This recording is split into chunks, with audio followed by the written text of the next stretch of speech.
యోహాను సువార్త 4వ అధ్యాయం 46వ వచనం నుంచి చివరి వరకు చదువుకుందామండి అందరం కూడా. తాను నీళ్లు ద్రాక్షరసంగా చేసిన గలిలియాలోని కానానుకు ఆయన తిరిగి వచ్చాను. అప్పుడు కపెర్నహూములో ఒక ప్రధాన కుమారుడు రోగి ఉండెను. యేసు యూదియా నుండి గలిలియాకు వచ్చినని అతడు విని ఆయన యొద్దకు వెళ్ళి తన కుమారుడు చావ సిద్ధమై ఉండెను గనుక ఆయన వచ్చి అతన్ని స్వస్థపరచవలనని వేడుకొనెను. యేసు సూచక క్రియలను మహత్కార్యములు చూడకంటే మీరెంత మాత్రము నమ్మరని అతనితో చెప్పాను. అందుకు ఆ ప్రధాని, ప్రభువా, నా కుమారుడు చావక మునిపే రమ్మని ఆయనను వేడుకొనెను. యేసు, నీవు వెళ్ళుము, నీ కుమారుడు బ్రతికి ఉన్నాడని అతనితో చెప్పగా ఆ మనుషుడు యేసు తనతో చెప్పిన మాట నమ్మి వెళ్ళిపోయాను. అతడు ఇంకా వెలుచుండగా అతని దాసులు అతనికి ఎదురుగా వచ్చి అతని కుమారుడు బ్రతికి ఉన్నాడని తెలియచెప్పిరి. ఏ గంటకు వాడు బాగుపడసాగినని వారిని అడిగినప్పుడు వారు, నిన్న 1 గంటకు జ్వరము వారిని విడిచని అతనితో చెప్పిరి. నీ కుమారుడు బ్రతికి ఉన్నాడని యేసు అతనితో చెప్పిన గంట అదే అని తండ్రి తెలుసుకొనెను గనుక అతడును అతని ఇంటి వారందరూ నమ్మిరి. ఇది యేసు యూదియా నుండి గలిలియాకు వచ్చి చేసిన 2వ సూచక క్రియ. దేవుని నామానికి మహిమ, ఘనత, ప్రభావములు కలుగొనుగాక. దేవుడు అద్భుత రీతిగా మాట్లాడాలని ఆశపడుతున్నాడు. మీరు కానీ శ్రద్ధగా వినినట్లయితే దేవుడు తప్పకుండా మిమ్మల్ని కూడా బలపరచాలని, స్థిరపరచాలని ఆయన ఆశపడుతూ ఉన్నాడు. దేవుని బిడ్డలారా, ఈ సమయంలో దేవుడు మనతో మాట్లాడాలని ఆశపడుతున్నటువంటి అంశాన్ని మనం గమనించినట్లయితే కపెర్నహూములో ఉన్నటువంటి యొక్క ప్రధాని కుమారుడు బాగుపడడం. హల్లెలూయా, హల్లెలూయా.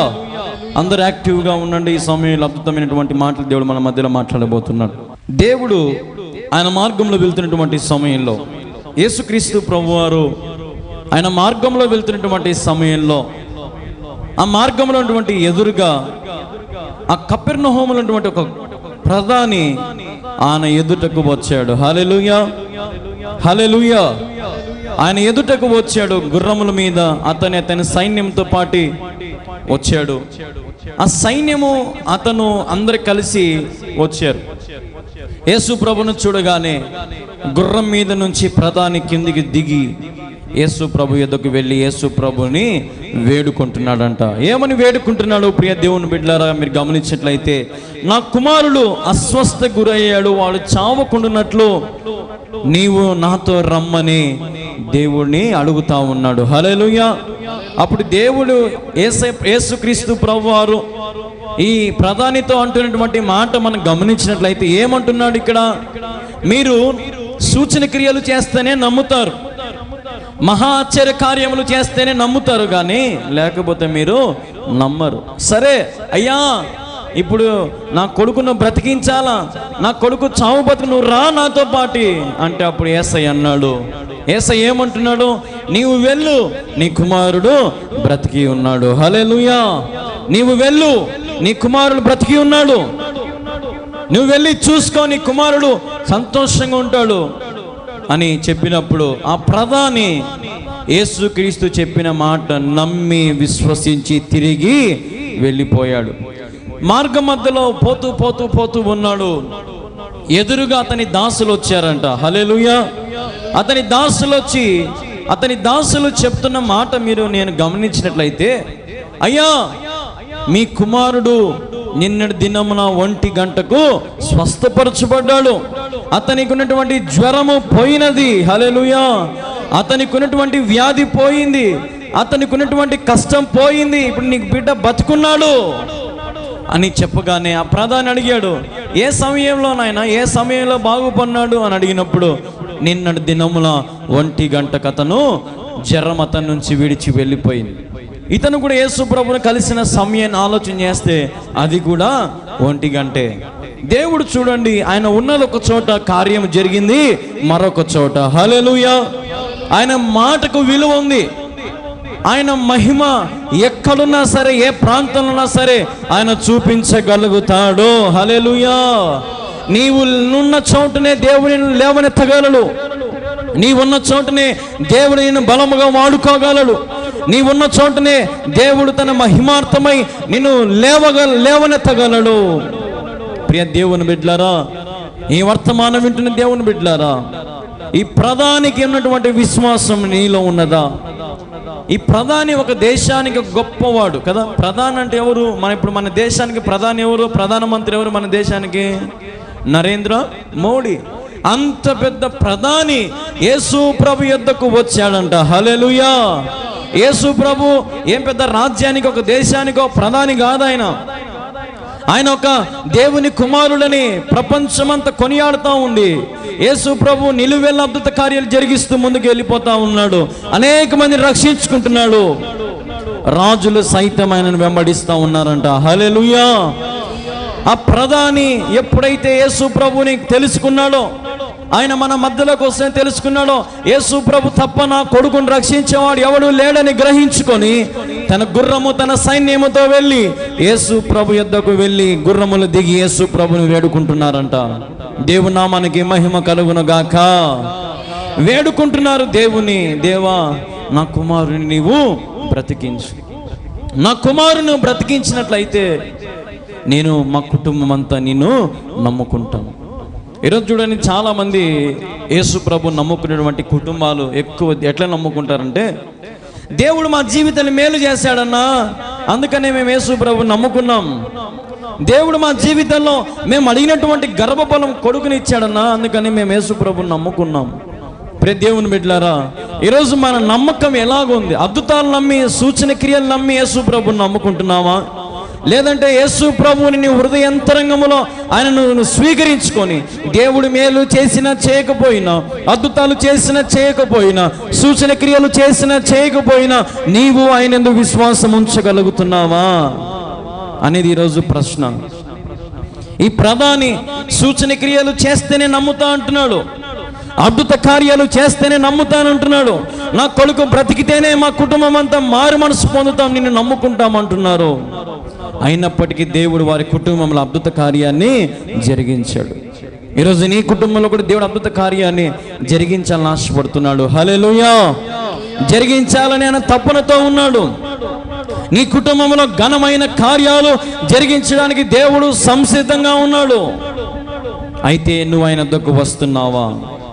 గొప్ప ప్రధానే యేసుక్రీస్తు యొద్దకు వచ్చాడంట. మరి మనం ఎంత ఆలోచన చేయండి. ఈరోజు మరి మనం యేసయ్య యొద్దకు వస్తున్నామా? యేసయ్య మందిరంలోకి రాగలుగుతున్నామా? ఆయన మందిరంలోకి వచ్చి మనం కన్నీళ్లతో ఆయన పాదములు తడపగలుగుతున్నామా? ఆరాధించగలుగుతున్నామా? ప్రార్థించగలుగుతున్నామా? మన స్వరమెత్తి అని ఒక పాట పాడి ప్రభుని మహింపరచగలుగుతున్నామా? ఆలోచన చేయాలి. నీకు వ్యాధి బాధల్లో ఉన్నప్పుడు దేవుని జీవితంలో స్వస్థత కార్యం చేశాడు. దేవుని జీవితంలో అద్భుత కార్యం చేస్తున్నాడు. అప్పుల్లో నుంచి నిన్ను బయటికి తీసుకొచ్చాడు. నీకున్నటువంటి ప్రతి వేదనలు, బాధలు, శ్రమలు, అవమానాల నుంచి దేవుడు నీకు తోడుగా నిలబడి, నీకు అండగా నిలబడి నేను పక్కకు తీసుకొచ్చాడే. మరి ఈ రోజున నీకు దేవుని మీద ఆశ లేదా? ఆయనను నమ్ముకోవడం నీకు ఇష్టం లేదా? ఆలోచన చేయాలి. ఈ ప్రధాని కుటుంబం అంతా కూడా ఇప్పుడు యేసు ప్రభుని నమ్ముకున్నారు. ఈరోజు దేవుడు నీ జీవితాల్లో కూడా గొప్ప కార్యాలు చేయడానికి సిద్ధంగా ఉన్నాడు. అయితే నీవు ఆయన యందు విశ్వాసం ఉంచుతున్నావా? హల్లెలూయా. ఆయన యందు మనం విశ్వాసం ఉంచుతున్నామా అనేది చాలా ప్రాముఖ్యమైన విషయం. పై నోటితో మనం చెప్తున్నాం ఈరోజు, నాన్న దేవుడు అంటే నాకు ఎంతో విశ్వాసం అన్నా, దేవుడు చేసిన మేలు అబ్బా నా జీవితంలో చెప్పలేనన్నా. ఈరోజు నా భర్త మారిపోయాడు, నా కుటుంబం మారిపోయింది, నా భార్య మారిపోయింది, మా కుటుంబం అంతా కట్టబడింది, అన్నీ పోయాయన్నా కదా. మరి నీ విశ్వాసాన్ని క్రియల్లో చూపించగలుగుతున్నావా? క్రియల్లో నీ విశ్వాసాన్ని 10 మందికి తెలియపరచగలుగుతున్నావా? దేవుని మందిరం విషయంలో నీ క్రియల్లో చూపించగలుగుతున్నావా? దేవుని మందిర పనుల విషయంలో నీ వంతు నీవు నీ క్రియ రూపంలో నీ విశ్వాసాన్ని తెలియపరచగలుగుతున్నావా? ఈరోజు మనం ఆలోచన చేయాలి. దేవుడేమో కర్మ, కర్త, క్రియగా ఆయన ఉన్నాడు. ఆయన లేనిది ఏది కలగలేదంట. హల్లెలూయా. ఆయన మన కొరకు సమస్తము ధారాళముగా ఇచ్చినటువంటి వాడు. నీకే కొదవ లేకుండా నీకు సంతోషము, సమాధానంతో నువ్వు నింపబడాలని, నీవు ఆనందంతో నింపబడాలని ఆయన మనల్ని కూడా చావు పడక నుంచి లేవనెత్తేవాడు మన దేవుడు. హల్లెలూయా. నిన్ను రక్షించేవాడు మన దేవుడు. నీ మీద ఆయనకున్నటువంటి ప్రేమ ఎలాంటిదంటే ఆయన కునుకడు, నిద్రపోడు. అంత గొప్ప ప్రేమ ఆయన నీ ఎడల చూపిస్తా ఉన్నాడు. ప్రియ దేవుని బిడ్డ, ఎన్ని ఆపదల నుంచి దేవుని రక్షించాడు. ఈరోజు ఈ వర్తమానం వింటున్నా నీవు ఆలోచన చెయ్యి. ఆలోచన చేసి ఒక ఆలోచన చేసుకొని, ఒక తలంపును చేసుకొని ప్రభువుకు నువ్వు ఏమి ఇవ్వగలుగుతున్నావు? నీ హృదయం ప్రభువుకి ఇస్తున్నావా? సంపూర్ణమైనటువంటి హృదయముతో, పరిపూర్ణమైనటువంటి హృదయముతో, పరిపూర్ణమైనటువంటి ఆత్మతో ఆయన ఆరాధించగలుగుతున్నావా? ఆలోచన చేయాలా మనం. ఈ ప్రధాని జీవితంలో గొప్ప కార్యాన్ని అనుభవించాడు కాబట్టి దేవుడు నమ్ముకున్నాడు. కానీ మన జీవితంలో దేవుడు అద్భుత కార్యాలు చేసినా చేయకపోయినా మనం ఆయన యందు విశ్వాసం ఉంచి తీరాల్సిందే. హల్లెలూయా. మేలులు జరిగించే దేవుడు కాదు, మేలులు జరిగించకపోయినా సరే మన దేవుడు లోకరక్షకుడే, ప్రేమామయుడే, దయామయుడే, కృపామయుడు, ధవలవర్ణుడు మన దేవుడు. ఈరోజు మన దేవుడు ఎంత గొప్ప దేవుడు, మనకు దొరకడం ఎంత గొప్ప భాగ్యం. ఆయన మన కొరకు వెతికి వెతికి రక్షించి మన నిమిత్తమైన ప్రాణం అర్పించి మన ప్రతి పాపం, మన మీద ప్రతి దోషం, ప్రతి అతిక్రమం ఆయన తుడిచివేశాడు. ఈరోజు మరి ఇక్కడ గమనించినట్లయితే ఇది రెండో సూచన క్రియ. ఈ రెండో సూచన క్రియ ఒక చచ్చిపోయిన వాడిని చావుకు దగ్గర దేవుడు లేపుతున్నాడంటే మరి దేవుడు నీకున్న కష్టాన్ని తీసివేయలేడా చెల్లి? నీకున్నటువంటి బాధను తీసివేయలేడా అన్నయ్య? నీకున్నటువంటి వేదనను దేవుడు తీర్చివేయలేడా అమ్మ? ఆలోచన చేయాలమ్మ. దేవుడు ఆయన నీ దగ్గరికి వస్తేనే కాదు, ఆయన రాకున్నా సరే కార్యము చేయగలవాడు. హల్లెలూయా. ఆయన మాటతో సెలవిస్తే ఏదైనా సరే ప్రతిదీ లోబడాల్సిందే. సమస్తం సృష్టి ఆయన మాటకు లోబడుతూ ఉంది. సముద్రం లోబడుతూ ఉంది, ఈ చెట్లు లోబడుతూ ఉన్నాయి, సూర్య చంద్రులు లోబడుతూ ఉన్నాయి, నక్షత్రములు లోబడుతూ ఉన్నాయి. మీకు ఒకసారి చెప్పాను కూడా నేను. ఇప్పుడు నా చేతిలో ఈ ఫోన్ ఉందనుకోండి, ఈ ఫోన్ కనిపెట్టినోడు ఒకడు ఉంటాడు కదా, ఈ ఫోన్ కనిపెట్టినోడు ఒకడు ఉంటాడు. ఈ ల్యాప్టాప్ ఉంది, ఈ ల్యాప్టాప్ని కనిపెట్టినోడు ఒకడు ఉంటాడు. ఈ మైక్ ఉంది, ఈ మైక్ని కనిపెట్టినోడు ఒకడు ఉంటాడు. అలాగే ఈ సృష్టిని అంతా కూడా కనిపెట్టినటువంటి వాడు ఉన్నాడు. ఆయన పేరే యేసుక్రీస్తు ప్రభు. సర్వశక్తిమంతుడు మన దేవుడు. ఆయన అద్వితీయుడు. ఆయన నీ కొరకు నా కొరకు కర్తగా మారి సమస్తము నీ కొరకు ఏర్పాటు చేస్తా ఉన్నాడు దేవుని బిడ్డ. హల్లెలూయా. సమస్తము నీ కొరకు ఆయన యోచించి ఆలోచించి నీవు సంతోషంగా ఈ లోకంలో జీవించాలని ఆయన ఆశపడుతున్నాడు. దేవుడు చేసే అద్భుత కార్యాల కోసమే మందిరానికి వస్తున్నావా? జాగ్రత్త, పొరపాటు అది. దేవుడు అద్భుతాల కోసమే చాలా మంది ఈరోజు మందిరాలకు వెళ్తున్నారు. అందుకే చూడండి, ఈ మధ్య పాస్టర్లు కూడా బ్యానర్లు ఎట్లా పెడుతున్నారంటే అద్భుత సభలు కదా, అద్భుత కార్యాలు, స్వస్థత సభలు. అది ఒక ఎత్తు అయితే, కానీ ఇప్పుడు ఎక్కువ ఏది హైలైట్ చేస్తున్నారంటే స్వస్థతలు, అద్భుత కార్యాలు కదండి. ఈరోజున మనం కూడా స్వస్థత సభలు అంటే పరిగెత్తుకుంటూ వెళ్ళిపోతూ ఉన్నాం. సహవాస కూడికలంటే రావడంలా, ఆత్మీయమైనటువంటి మాటలు వినడానికి రావడంలో ఇప్పుడు మనం స్వస్థతలు కావాలి, ఆశ్చర్యమైన కార్యాలు జరగాలి, అద్భుత కార్యాలు మన జీవితాన్ని ఆశపడుతున్నాం. దేవుడు నీ కొరకు ఏ సమయం లేని జరగాలైనా జరిగించడానికి సంసిద్ధంగా ఉన్నాడు. తగిన కాలంలో తగిన సమయంలో నేను హెచ్చిస్తాడు. బాప్తిసం ఇచ్చి యోహానుతో వచ్చి ప్రజలందరూ అంటున్నారు, అయ్యా యేసుక్రీస్తు ప్రభు అంట ఆయన కూడా బాప్తిసాలు ఇస్తా ఉన్నాడు, నువ్వు కదా మామూలుగా ఇవ్వాల్సింది, ఏంది ఆయన వచ్చి ఇస్తా ఉన్నాడే. అప్పుడు బాప్తిసం ఇచ్చే యోహాను అంటాడు, ఆయన హెచ్చించబడాల్సిన సమయం వచ్చింది, నేను తగ్గవలసిన సమయం నాకు వచ్చింది. హల్లెలూయా. తగ్గాల్సిన సమయంలో మనం కానీ తగ్గితే హెచ్చించే సమయంలో దేవుడు మనల్ని కూడా హెచ్చిస్తాడు. హల్లెలూయా. హల్లెలూయా. మన దేవుడు సర్వోన్నతుడండి. మన దేవుడు సర్వోన్నతుడు. సర్వోన్నత స్థలముల మీద మనం నివసింపజేసగల దేవుడు మన దేవుడు.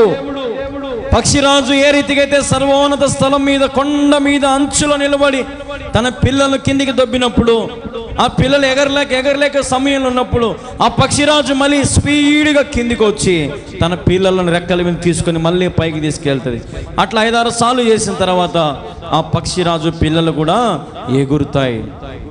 ఈరోజు మనం కూడా దేవుడు ఆయన రెక్కల మీద మనల్ని మాటుగా చేసుకున్న దేవుడు మన దేవుడు. హల్లెలూయా. ఆయన రెక్కల చాటున భద్రపరిచిన దేవుడు మన దేవుడు. అయితే ఆయన అంటున్నాడు, నీవు నడుస్తే నేను నీతో పాటు నడుస్తా, నువ్వు అడుగేస్తే నీతో పాటు నేను అడుగేస్తా. నువ్వు ఒక చోట నిలబడి నాకు అద్భుతం చెయ్యి అంటే నేను చేయలేను. నువ్వు ఒక చోట నిలబడి నా జీవితంలో ఆశ్చర్య కార్యాలు చెయ్యి అంటే నేను చేయలేను. నువ్వు క్రియల్లో విశ్వాసం చూపించు, నేను కూడా క్రియల్లో నీ జీవితంలో గొప్ప కార్యాలు జరిగిస్తా. ప్రియ దేవుని బిడ్డలారా, విశ్వాసము గొప్పదైతే దేవుడు ఇంకా గొప్ప కార్యాలు జరిగిస్తాడు. హల్లెలూయా. విశ్వాసము నీలో అనేది గొప్పదైతే నీ జీవితంలో దేవుడు గొప్ప కార్యాలు చేయక మానడు. అందుకే నిదర్శనము ఈ ప్రధాని యేసుక్రీస్తు యందు విశ్వాసం ఉంచాడంట. మరి ఈరోజు నీవు నేను మనకున్న స్థితిని బట్టి ఆలోచన చేయాలి. ప్రభు యందు సంపూర్ణ విశ్వాసం మనలో ఉన్నదా? ప్రభునందు సంపూర్ణ విధేయత మనలో ఉన్నదా? ప్రభునందు సంపూర్ణమైనటువంటి తలంపులు, క్రియలు మన ఎడలో ఉన్నాయా? ఆలోచన చేయాలి. ప్రియ దేవుని బిడ్డలారా, ఈ రోజున మనము అన్ని విషయాల కొరకు ప్రయాసపడుతున్నాం, కానీ పరలోక రాజ్యం విషయంలో మనం ప్రయాసపడడం లేదు. అన్నీ అడుగుతున్నాం ప్రభువుని, ప్రభువా నన్ను రాజ్యాన్ని జ్ఞాపకం చేసుకొని మాత్రం అడగడంలా. ప్రభువునేమో సమస్త మేలు చేయి ప్రభు నా జీవితంలో అంటున్నావు, కానీ కష్టాలు తీసే అంటున్నావు, అప్పులు తీసే అంటున్నావు, భార్యను మంచి ఆరోగ్యమే అంటావు, భర్తకు మంచి ఆరోగ్యమే అంటావు, పిల్లలకు మంచి ఆరోగ్యం, అన్నీ ప్రభుని అన్నీ అడిగి పొందుకుంటున్నావు. మరి పొందుకుంటూ నీవు ప్రభుకు సాక్షిగా జీవించగలుగుతున్నావా? నీ ఇంటిలో, నీ వీధిలో, నువ్వు పనిచేసే చోట, నువ్వు నిలబడే చోట, ప్రతి చోట నువ్వు దేవుని కుమార్తెగా, కుమారుడిగా ఉండగలుగుతున్నావా? ఈరోజు ఆలోచన చేయాలి మనం. ప్రతి దేవుని బిడ్డలారా, ఈ కుటుంబం అంతా యేసుక్రీస్తు ప్రభువుని నమ్ముకున్నారంట. హల్లెలూయా. ప్రధాని కుటుంబం అంతా యేసు ప్రభువుని నమ్ముకునింది. ఈరోజు మరి నీ కుటుంబం, నా కుటుంబం అంతా యేసు ప్రభువుని నమ్ముకున్నారా? ఈరోజు నేను బాగుపరిస్తే నీ కుటుంబం అంతా ఎందుకు మారడం లేదంటే, దేవుడు నాకు చేయమని అప్పుడు నమ్ముతా నేను యేసు ప్రభుని కదా. దేవుడు నాతో మాట్లాడమను, ఆయన స్వరం నాకు వినాలనుంది, నాతో మాట్లాడినప్పుడు నేను బాప్తిసం పొందుకుంటాను, అంతవరకు నేను పొందుకుంటాను. దేవుని స్వరం ఈ రోజున నువ్వు వినాలంటే అసలు ఎంత పవిత్రత జీవితం కలిగి జీవించాలో మనం ఆలోచన చేయాలి. ఎంత మంచి కార్యాలు చేయాలో మనం, ఎంత విశ్వాసంలో మనం నాటుకుపోవాలో మనం ఆలోచన చేయండి. రాత్రి మనం చూసుకున్నాం కదా యోనాను గురించి. యోనా ఏ రీతి ఉన్నటువంటి యోనాను దేవుడు ఏ రీతిగా మార్చాడు. యోనా పారిపోయినటువంటి యోనా చేత కొన్ని వేల లక్షల మంది మారు మనసు పొందేటట్టు దేవుడు యోనాను వాడుకున్నాడు. 1,20,000 మంది 3 రోజులు నాన్ స్టాప్గా యోనా తిరిగి అందరికి కూడా దేవుని ఉగ్రతను గురించి ప్రకటించాడు. ప్రతి ఒక్కరు, రాజు సైతం యోనా మాట విని లోబడి అందరూ వారి వస్త్రాలు ఇప్పేసి గోనె పట్టలు కట్టుకొని బుడదలో కూర్చున్నారంట. హల్లెలూయా. మరి చూడండి, దేవుడు ఎటువంటి వారిని ఎన్నుకుంటున్నాడో, ఎటువంటి వారిని దేవుడు కోరుకుంటున్నాడో ఆలోచన చెయ్యండి. మన చేతికున్నటువంటి 5 ఏళ్ళు అనుకుంటాయంట, ఒరే ఈ బొట్టనేలు నేను లేకపోతే మీ 4 ఏళ్ళు ఉన్నా ఒకటే లేకున్నా ఒకటే, ఒరే ఈ చూపుడు వేలు లేకపోతే మీ 4 ఏళ్ళు ఉన్న ఒకటి లేకుండా ఈ ఏళ్ళు అంటదంట, ఈ ఏళ్ళు అంటదంట, ఒరే ఈ ఏళ్ళు మీ అందరికంటే నేను పొడవైన వానరా అంటదంట, ఈ ఏళ్ళు అంటదంట, ఒరే మీ 4 ఏళ్ళు పనికి మానరా, నా ఏలుకే ఉంగరం పెడతారా అనిందంట. ఈ చిటికినే వేలు అనిందంట, ఒరే నా వేలుతోనే పని ఎక్కువరా, షవ్వు నవ్వ పెడితే గిరుగుండేది నేనే రా ఫస్ట్ అనిందంట. మళ్ళా వందనాలు చెప్పేటప్పుడు నా వేలే రా ముందుండేది అనిందంట. హల్లెలూయా. చిన్నదే దేవుడు ఎన్నుకుండేది, బలహీనమైన వారిని దేవుడు ఎన్నుకుంటాడు. బలహీనటువంటి సమయంలో దేవుడు మనకు బలమును ప్రసాదించి చేయగల దేవుడు మన దేవుడు. హల్లెలూయా, హల్లెలూయా. బలహీనమైన సమయంలో బలమును ప్రసాదించే దేవుడు మన దేవుడు. ఈరోజు నీ బలహీనతను బట్టి బాధపడద్దు, నీకున్నటువంటి శ్రమలను బట్టి బాధపడద్దు, నీకున్నటువంటి వేదనలను బట్టి చింతించద్దు. ప్రియ సహోదరి సహోదరుడా, ప్రభువుని వెంబడించు, ప్రభు మార్గంలో నడువు. ప్రభు చూపించిన అడుగు జాడలు నడిచినట్లయితే నీ జీవితంలో గొప్ప పంటను నీవు కోస్తావు. ఈరోజు నీ జీవితంలో ఘనమైన కార్యాలు జరిగించబడాలంటే చూడండి, ఒకసారి కీర్తన గ్రంథం 36వ అధ్యాయం, కీర్తన గ్రంథం 36వ అధ్యాయం 7వ వచనం అందరు కలిసి చదువుదాం. దేవా నీ కృప ఎంతో అమూల్యమైనది, నరులు నీ రెక్కల నీడను ఆశ్రయించుచున్నారు. నీ మందిరం యొక్క సమృద్ధి వలన వారు సంతృప్తి నందుచున్నారు. నీ ఆనంద ప్రవాహములోనిది నీవు వారికి త్రాగించుచున్నావు. నీ యొద్ద జీవపు ఊట కలదు. హల్లెలూయా. దేవుని ఎదుట ఏముందంటమ్మా? జీవపు ఊట. ఈ ఊట ఎప్పటికీ ఆరిపోదు.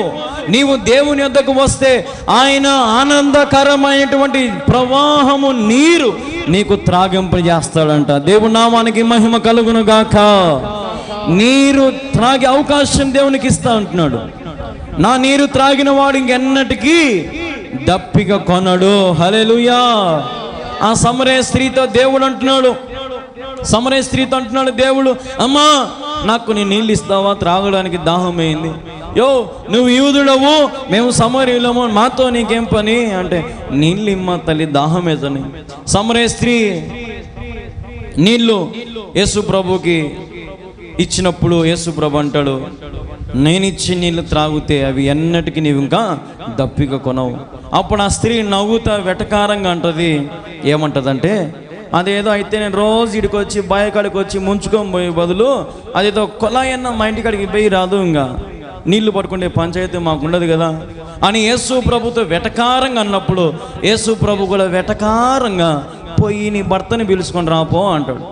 అంటనే నాకు పెనిమిటి లేడు, నాకు ఏ మొగుడు లేడు, నాకు భర్త లేడు అని సమరయ స్త్రీ అన్నప్పుడు యేసు ప్రభు అంటాడు, ఇప్పుడు ఉండేది నీకు ఒక్కడు కాదులేమ్మా, 5 మంది ఉన్నారు, కానీ ఇప్పుడు ఉండేవాడు 6వ వాడు, పిలుచుకొని రాపో అంటానే ఆ సమరయ స్త్రీ నోరు మూసుకునిందంట.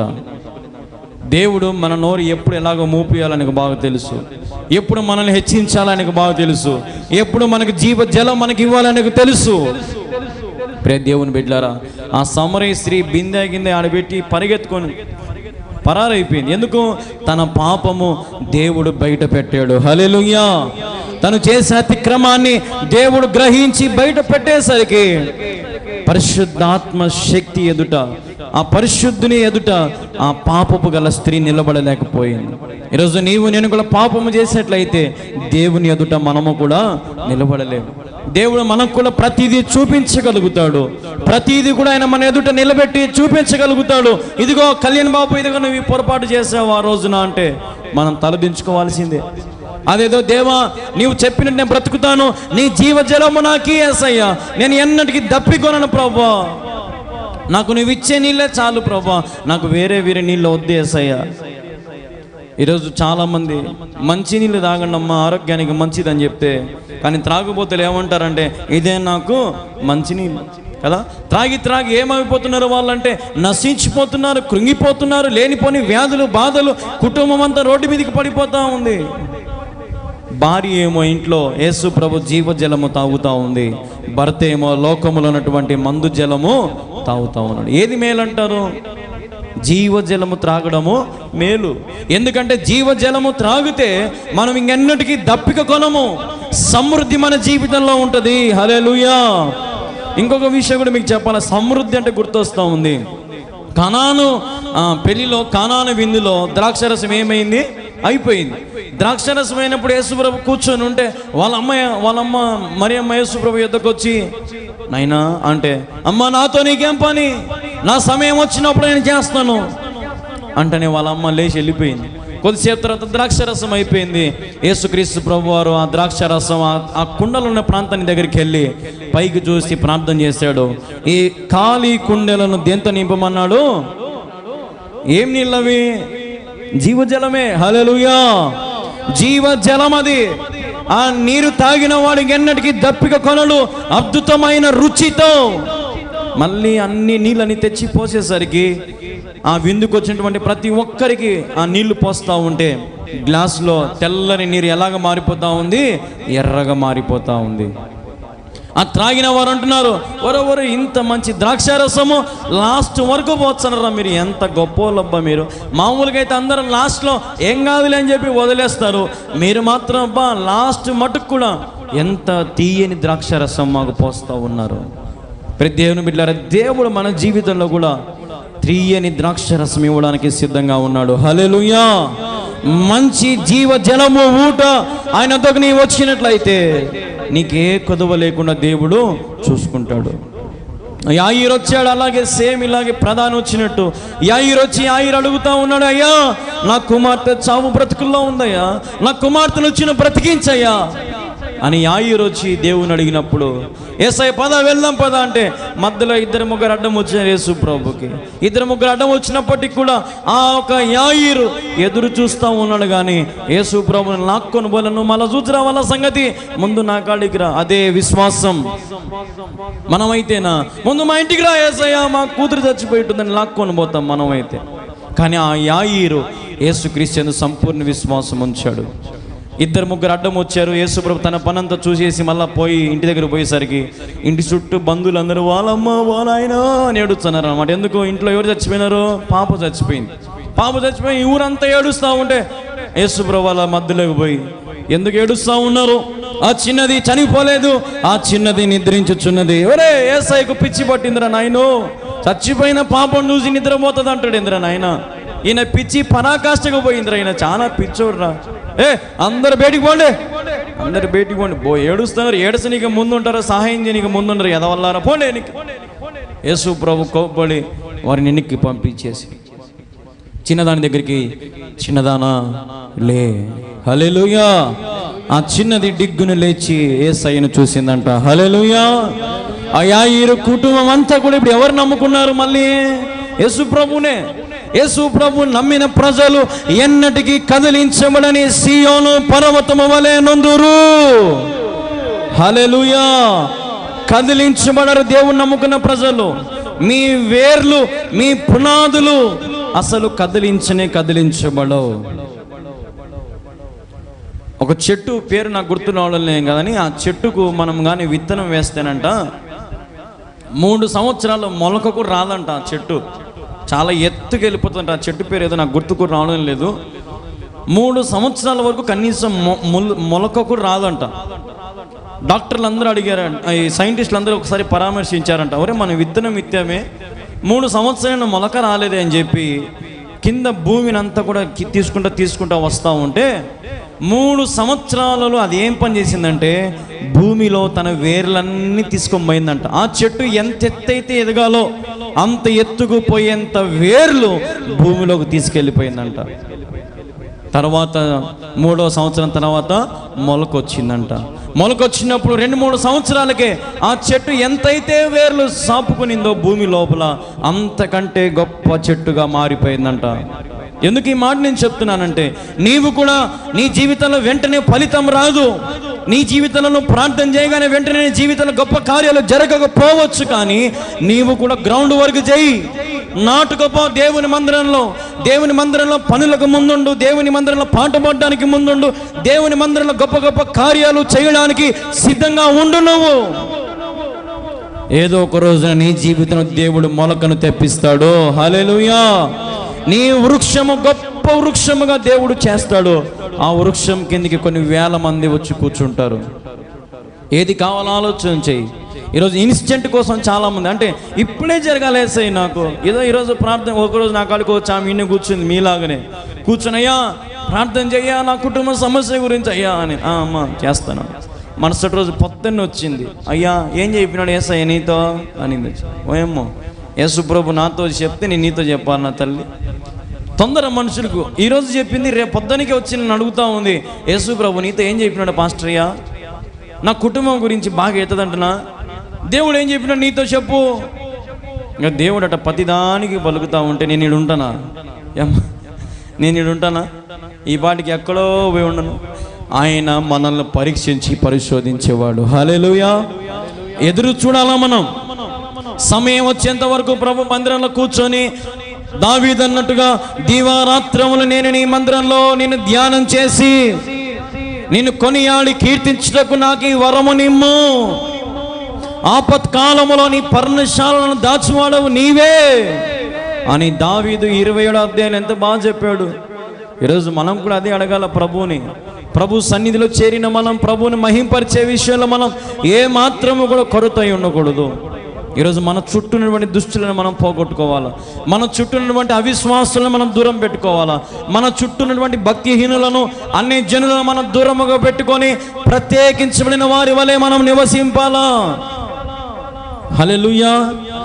అప్పుడు నివసిస్తేనే దేవుడు నీ ఇంటిలో కూడా గొప్ప కార్యం చేయడానికి ముందుకు వస్తాడు. యేసు ప్రభు పాదము నీ ఇంట్లో మోపాలంటే నీ ఇల్లు ఎంత పవిత్రంగా ఉండాలో ఆలోచన చేయి, ఎంత పరిశుభ్రంగా ఉండాలో ఆలోచన చేయి. మనమా క్రిస్మస్కు లేదంటే ఈస్టర్ పండగకి ఇల్లు వాకిళ్ళు దులుపుకొని బూజు కొట్టుకుని చేసుకునే పని. మిగతాటప్పుడంతా కొంతమంది ఇల్లు ఎప్పుడైనా పోతే సడన్గా బట్టలన్నీ ఆనే మూలను కుప్పేసి పెట్టి బోగులన్నీ కుళ్ళిపోయిన వాసన వస్తూ ఉంటాయి. అంత గలీజైనటువంటి వాతావరణం పెట్టుకుంటారు చాలామంది. పవిత్రమైనటువంటి స్థలముగా నీ గృహమే లేనప్పుడు మరి నీ హృదయం ఎలాగుంటుంది ఆలోచన చేయాలి మనం. నీ హృదయం ఏ రీతిగా ఉండగలుగుతుంది? ప్రియ దేవుని బిడ్డలారా, ఈ ప్రసంగం వింటున్న మీతో దేవుడు చెప్తున్న మాట, గొప్ప కార్యాన్ని చేయడానికి దేవుడు సిద్ధంగా ఉన్నాడు. పొందుకోవడానికి మనం కూడా సిద్ధంగా ఉండాలా. హల్లెలూయా. పొందుకోవడానికి మనం కూడా సిద్ధంగా ఉంటేనే చనిపోయినటువంటి యాయీరు కుమార్తెను లేపినట్టు, చనిపోయినటువంటి ప్రధాని కుమారుని లేపినట్టు దేవుడు మనల్ని కూడా చనిపోయినటువంటి మనలో ఆ విశ్వాసాన్ని లేపునుగాక. హల్లెలూయా. మనలో విశ్వాసము నేటికి చనిపోయింది, మనలో ఈరోజు భక్తి చనిపోయింది, మనలో ఈరోజు దేవుని మందిరానికి వెళ్ళాలనే ఆశ మనలో చచ్చిపోయింది. ఎందుకంటే మనకు లోకం ఎక్కువైపోయింది, లోకం మనకు ప్రేమగా ఉంది, లోకం అంటే మనకు పిచ్చిగా ఉంది, లోకం అంటే మనకు ఏదో గొప్ప సంతోషము అని ఈరోజు మనం అనుభవిస్తూ ఉన్నాం. కానీ దేవుని బిడ్డలారా, చాలా నష్టపోవలసిన రోజు రాబోతూ ఉంది. కాబట్టి దేవుని వైపు చూడండి. దేవుడు గొప్ప కార్యాలు చేయడానికి ఆశతో ఆయన సంసిద్ధంగా ఉన్నాడు. మనం చదివినట్టుగా ఆయన ఎదుట జీవపు ఊట ఉంది, ఆయన ఎదుట వెలుగు ఉంది. చీకటి సంబంధులమైన మనలను ఆయన వెలుగు సంబంధులుగా చేయడానికి సిద్ధంగా ఉన్నాడు. ఈరోజు నీలో చీకటి ఉందేమో ఆలోచన చేయి. నీలో యోనా ఏ రీతికైతే చేప కడుపులో పడి ఆ కుళ్ళు వాసనలో గలీజైనటువంటి ఆ స్థలములో పడినప్పటికి కూడా దేవుణ్ణి యోనా ప్రార్థన చేశాడు. ఈరోజు నీవు కూడా ఈ లోకమైనటువంటి అంధకారములో, ఈ గలీజైనటువంటి స్థలంలో నివసించినప్పటికి కూడా, ఈ లోకమనే పాపములో నీవు నివసించినప్పటికీ కూడా నీలో కూడా ప్రత్యేకత అనేది ఉండాలి, ప్రార్థన జీవితం ఉండాలి. యోనా మనకు నేర్పించేది అదే. కుళ్ళు వాసనలో కూడా దేవునికి మహిమపరిచాడంట. హల్లెలూయా. చాలా అపవిత్రమైనటువంటి స్థలం అది, చాలా ఘోరమైనటువంటి దుర్వాసన స్థలం అది, కడుపు అనేది. కానీ ఆ కడుపులో కూడా యోనా ప్రార్థన చేయడము మనకు ఒక సాదృశ్యం. ఇప్పుడు ఈ ప్రపంచమంతా కూడా అదే. కుళ్ళు కుతంత్రాలతో, మోసముతో, గర్వముతో, అహంకారముతో, వ్యభిచారముతో, మోహము చూపులతో, అన్యాయముతో, టక్కర్లతో ఈరోజు ఈ ప్రపంచమంతా నిండిపోయింది.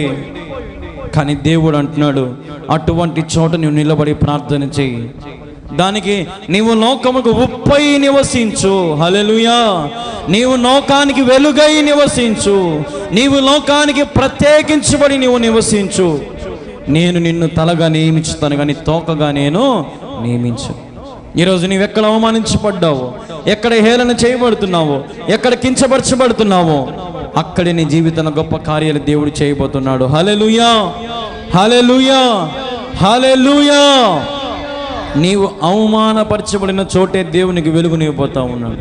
అయితే నేను చెప్పినట్టుగా ప్రత్యేకించబడి నువ్వు ఉండాలి. తన దాసులు ఎదురుగా వస్తున్నారంట, ప్రధాని ఎదురుగా. ప్రధానికి నాకు ఫస్ట్ భయపడి ఉంటాడు. ఏంద్రా దాసులు ఎదురుగా వస్తున్నారే, పొరపాటు నా కొడుకు ఏమో చచ్చిపోయినాడేమో అని వాళ్ళని చూస్తేనే గుండె ఆగిపోయింటుంది ప్రధానికి.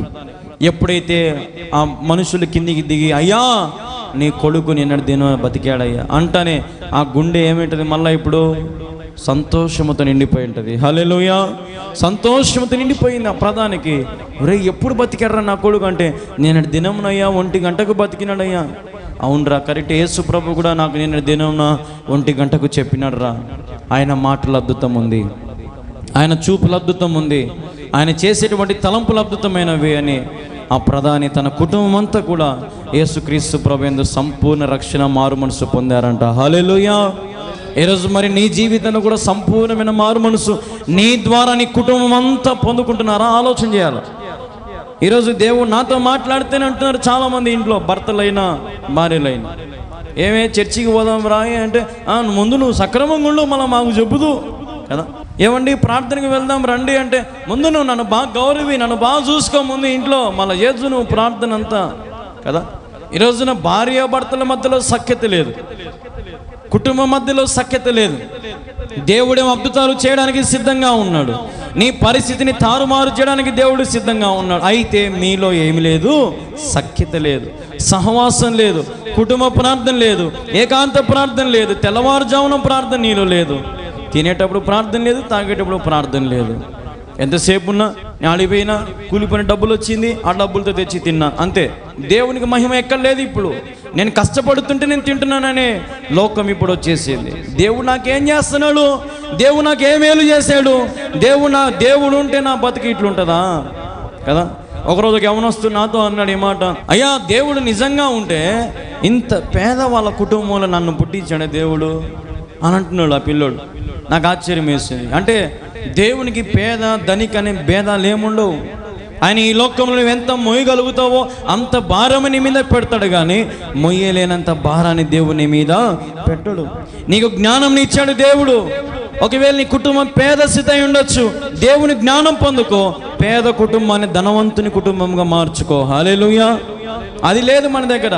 ఎంతసేపు నసుకుడు గొనుగుడు, నువ్వేం చేసినావమ్మా, నువ్వేం చేసినావు నాయన, నువ్వు నన్ను చూసుకుని నేను చూసుకెళ్ళి, మళ్ళీ పెద్ద ప్రార్థన పరురాలు, పెద్ద ప్రార్థన పరునివి, పెద్ద ప్రార్థన, మళ్ళీ నీకు పాస్టర్ మైక్ ఇచ్చాడు, పాస్టర్ నీకు వాక్యం చెప్పు ఉంటాడు, ఇంటికాడ సక్రమంగా ఉండవు, ఆడేం అట్లుంటావు, ఈడెట్లుంటావు కదా. ఎన్ని రకాలైనటువంటి మాటలు మనం ఈరోజు గమనిస్తున్నాం. మన కుటుంబమే దేవునికి ఆలయముగా లేనప్పుడు దేవుడు మరి నీ ఇంటిలోకి ఏ రీతిగా వస్తాడు ఆలోచన చేయి. నీ ప్రార్థన బట్టి దేవుని ఇంటికి రావాలంటే రాలేకపోవచ్చేమో, కానీ నీ కుటుంబం అంతా ప్రార్థన చేస్తే దేవుడు తప్పకుండా వస్తాడు. ఇప్పుడు ఉదాహరణకి మా ఇంట్లో నాదొక్కదే ఓటు ఉందనుకోండి. ఓటు ఉంటే నా ఒక్క ఓటు కోసం వస్తాడు ఎవడన్నా, ఎమ్మెల్యే కానీ ఎంపీలు కానీ రాడు. అదే నా ఇంట్లో 10 ఓట్లు ఉంటే పాప 10 ఓట్లు వచ్చినా మనకు మేలైపోదా అని వస్తాడు. యేసుప్రభు కూడా అంతే. ఆయనకు కావాల్సిందంటే మనుషులను నమ్ముకోవాలా, మనుషులు ఆయనను ఆశ్రయించాలా, మనుషులు దేవుని రాజ్యాన్ని స్వతంత్రించుకోవాలా. నీ ఇంటి వారందరూ యేసుప్రభుని నమ్ముకుంటే యేసుప్రభు ఎందుకు రాడు? ఆలోచన చేయం. ఈరోజు మనం ఎన్ని ఆలోచన చేయం, లాజిక్లు ఆలోచన చేయం. ఎంతసేపు మనకు ప్రార్థన చేసినా మాకేం జరగలే. దేవుడేమో గర్భఫలం ఇస్తాడని ప్రార్థనకు వచ్చామన్నా 3 నెలలు గర్భఫలం వచ్చింది, మళ్ళీ పోయిందన్నా. ఏం దేవుడు పోన్నా, ఏం వచ్చావు పోన్నా కదా. పరీక్షించే పరీక్షల్లో కూడా మనం పాస్ కాలేకపోతున్నాం. ఏమో నువ్వు రెగ్యులర్గా వస్తే దేవునికి మళ్ళా ఇస్తాడేమో కదా. ఆ నమ్మకం ఉండదు మనకు. ఒక్కసారే వస్తే నాకు కావాలా, లేదంటే నేను రాను. అలిగితే ఎవరికి నష్టం? మనకే నష్టం. ఆయనకేమైనా సంతోషంగా ఆ పరలోక రాజ్యంలో కూర్చొని ఉన్నాడు. ఆయన సౌందర్యమైన నగరం. ఆయనే మన మాదిరి నరకంగా పాతలంగా టెన్షన్ పడాల్సిన అవసరం లేదు ఆయనకి. ఆయన ఆల్రెడీ పరలోకంలో ఉన్నాడు. టెన్షన్ పడాల్సింది మనమే. ఏ ప్రాంతానికి వెళ్ళాలో, ఎక్కడికి వెళ్ళాలో యోచన చేసుకోవాల్సింది మనమే. హల్లెలూయా. నరకానికి వెళ్ళాలో, పాతాళానికి, పరలోక రాజ్యానికి వెళ్ళాలి, మనం ఆలోచన చేసుకోవాలి. ఆలోచన చేసుకొని సరైన మార్గమును నువ్వు ఎంచుకోవాలి. దేవుని మహిమ రాజ్యంలోకి నువ్వు ప్రవేశించబడాలంటే, దేవుని రాజ్యంలో నువ్వు చేర్చబడాలంటే, దేవుని యొక్క మహిమ స్వరూపం నువ్వు పొందుకోవాలంటే ఆయన యందు నువ్వు పరిపూర్ణమైన విశ్వాసాన్ని ఉంచుకుంటేనే. హల్లెలూయా. భోజనం ఉన్నా లేకపోయినా, నీడ ఉన్నా లేకపోయినా, వస్త్రములు ఉన్నా లేకపోయినా, నా బ్రతుకు ఏ స్థితిలో దిగజారిపోయినా యెహోవా ఇచ్చెను, యెహోవా తీసుకొని. యోసేపును అన్నలందరూ కలిసి యోసేపును దూరం నుంచి వస్తూ ఉంటే, ఒరే అడోరా వస్తాడు చూడరా, రంగులు చక్కగాడు వస్తున్నాడు చూడండి రా వాడు, వాని ఈరోజు కొట్టాలరా. వాని వల్ల నాయన దగ్గర మనకు అన్ని తిట్లు, నాయన ఎప్పుడు మనల్ని అరుస్తూ ఉంటాడు, వాని ఎట్ట కూడా ఈరోజు మనం చంపేసి మనకు తెలియనట్టు మనం ఉందాంరా అని యోసేపు. అన్న ఈడున్నారా మీరు? నేను యాడుగాడికి పోయి ఎత్తికినా అన్న, ఇక్కడ ఉన్నారా? ఇదో అన్న, నాయన మీ అందరికీ భోజనం పంపించినాడు, తినండి అన్న. ఒరే తమ్ముడు మన తిందాంలే కానీ కిందికి దిగురా, నీతో మాట్లాడాలా అని కిందికి దించి తమ్ముడిని భయంకరంగా కొట్టి తిట్టి ఎట్టంటట్టు చేసి అవమానపరిచి ఆ అంగీని ఏం చేశారంట? చింపేశారంట. ఏందిరా నీకు నాయన ఇచ్చి నువ్వు అంత బిల్డప్ కొడతావు, ఇప్పుడు ఏదిరా చించుదామని మొత్తం చించేసి యోసేపును చంపాలని ప్రయత్నం చేసేటప్పుడు అందులో ఒక అన్న బయటకు వచ్చి, రే తమ్ముళ్ళు అన్నలు అందరు ఉన్నారా, వీని చంపితే ఎట్టగొట్టా మనకు దోషం మన మీదకి వస్తుంది, తండ్రికి తెలిసిపోతుంది, వీని మనం తీసుకెళ్ళి ఆ బావిలో వేసేద్దాం. తీసుకెళ్ళి బావిలో వేసగానే బావిలో వేసినటువంటి యోసేపు అన్నలు తేడు, అన్నయ్య ఏం తప్పు చేశానన్నయ్య, నేను నన్ను చంపుతారు ఏందన్నయ్య అని యోసేపు ఏడుస్తూ ఉంటే ఒక్క అన్నకు కూడా జాలి కనికరము లేదు. చాలా వేదన పడుతున్నాడు యోసేపు. అప్పుడే ఆ దారిలో కొనేవాళ్ళు పోతూ ఉంటే, రే వాని ఊరికే దీంట్లో వేసేవాళ్ళు, వాళ్ళకి అమ్ముతే మనకు డబ్బన్న వస్తుంది కదా అని చెప్పి మళ్ళీ అన్నలు తీస్తూ ఉంటే యోసేపు మోసపోయాడంట. ఒరే మా అన్నలు నా మీద జాలి చూపించాను, పైకి లేపుతున్నారు అనుకున్నాడంట పాపం. కానీ పైకి లేపగానే అన్నలు తనను అమ్మేసరికి మనసంతా విరిగిపోయింది. యోసేపు వెళ్ళాడు వారితో పాటు. వెళ్ళిన తర్వాత చాలా రకాలుగా పరీక్షలు దేవుడు జీవితంలో పెట్టాడు. కష్ట నష్టాలు అనుభవించాడు, కింద మీద పడ్డాడు. లాస్ట్కి దేవుడు యోసేపుకు ఆ ధాన్యానికి అంతటి కూడా అధికారిగా, ప్రధానిగా దేవుడు యోసేపు నిలబెట్టాడు. హల్లెలూయా. యోసేపు జ్ఞానము చేత ధాన్యం అంతటిని కూడా సేకరించి ఒక చోట పెట్టి కొన్ని దేశాలకు సరిపోయేంత ధాన్యాన్ని సేకరించి పెట్టాడంట. అప్పుడు ఈ అన్నలు, ఈ నాయన ఉండే ఊరంతా కూడా కరువు రాగానే తల్లిదండ్రులు అందరు కలిసి అదో పలానా చోట ధాన్యం ఫుల్ స్టాక్ ఉందంట, ఆడికి పోయి తెచ్చుకుందాం పాండి అని చెప్పి కుటుంబం అంతా కలిసి అక్కడికి వచ్చేసరికి అక్కడ ఎవరున్నారు? యోసేపు ఉన్నాడు. యోసేపును చూడగానే, తల్లిదండ్రులు చూడగానే, అయినా యోసేపు నువ్వేంద్ర ఇక్కడ తప్పిపోయినావు అనుకున్నావు కదరా, అదిరా ఇదిరా అని చెప్పినప్పుడు యోసేపు అన్నాడు, ఆ రోజు నేను చెప్పిన కదా, కళ నాకు వచ్చింది, మీరందరూ నాకు కాళ్ళు పట్టుకుని రోజు వస్తుందని నేను చెప్పిన కదా, అయినప్పటికీ నాకు మీరేం కాళ్ళు ఏం పట్టుకోవద్దులే, ఇదిగో మా వాళ్ళు వచ్చారు, వాళ్ళకి సరిపోయేంత ధాన్యం వారికి లోడు చేసి పంపించండి. హల్లెలూయా. లోడు చేసి పంపించాడు కుటుంబానికి, ఏ కొదవ లేకుండా. నేను చెప్పేది అదే, ఎవరైతే మనల్ని హేళన చేస్తారో, ఎవరైతే మనల్ని బలహీనపరుస్తారో, ఎవరైతే మనల్ని అవమానపరిచి, నిందలు వేసి, కించపరిచి, మాటలతో, చేష్టలతో, సూటిపోటి మాటలు మనం బాధపరుస్తారో, వారు ఏదో ఒక రోజు మన యొద్దకే దేవుడు నడిపిస్తాడు. హల్లెలూయా. అయితే నీవు నేను ఎదురు చూడాలా, విశ్వాసములు ఎదురు చూడాలా. యోసేపు అంత ఈజీగా ప్రధాని అయిపోలేదు, దానికి చాలా కష్ట నష్టాలతో పోయాడు. ఆ ఒక స్త్రీ అతని మీద నింద వేసింది, ఇతను నన్ను పట్టుకున్నాడు, నాతో వ్యభిచారం చేయాలనుకున్నాడు అంటనే యోసేపుని తీసుకెళ్ళి జైల్లో వేసేయడము కదా. ఇవన్నీ జరిగినప్పుడు ఈ రాజుకి కళ రావడము, 2-3 కళలు వచ్చినప్పుడు యోసేపు దాని గురించి వివరణ చెప్పడం, యోసేపుని బయటికి తేవడం, ఇవంతా కూడా మనం గమనిస్తాం. యోసేపు లాంటి జీవితం మనకు కూడా దేవుడి వాళ్ళని ఆశపడుతున్నాడు. తల్లిదండ్రులు భయపడి తల వంచుకున్నారు, అన్నలు చేసిన తప్పుకు తల వంచుకున్నారు, లాస్ట్కి తమ్ముడే గెలిచాడు. దావీదు జీవితంలో కూడా అంతే. దావీదు తన తండ్రిని పోయి దేవుడు అడిగాడు, నాయనా నీ కొడుకేడి అంటే, ఇదిగో నా కొడుకులందరూ ఇన్ని ఉన్నారు కదా, వరుసగా అందరూ వీళ్ళందరూ ఏంటికి రా, నాకు పనికి మందోళ్ళు, నాకు కావాల్సింది వాడేడి, చిన్నోడు దావీదు ఎటుపోయినాడు, వాడేంటికి దేవా, వాడు గొర్రెలు కాసుకునేవాడు, ఎన్నికలేని వాడు, చిన్నపిల్లడు, వానికి ఏం తెలియదులే, వదిలే, నేను చెప్పినట్టే నీ వాడిని తీసుకునిరా, నాకు వాడే కావాలా అని దేవుడు అన్నప్పుడు దావీదు అక్కడ కూర్చొని తంబూరతోను నాట్యముతోను తండ్రిని స్తుతించేదను. స్తుతిస్తా ఉండేవాడు. ఎప్పుడు గొర్రెలు కాస్తేవాడు ఒక కొండ మీద కూర్చొని తమ్ముడుతో, సితారతో పాటలు పాడుతూ, నాట్యం ఆడుతూ గణపరిచేవాడు. ఆ ఘనత దేవునికి నచ్చింది. హల్లెలూయా.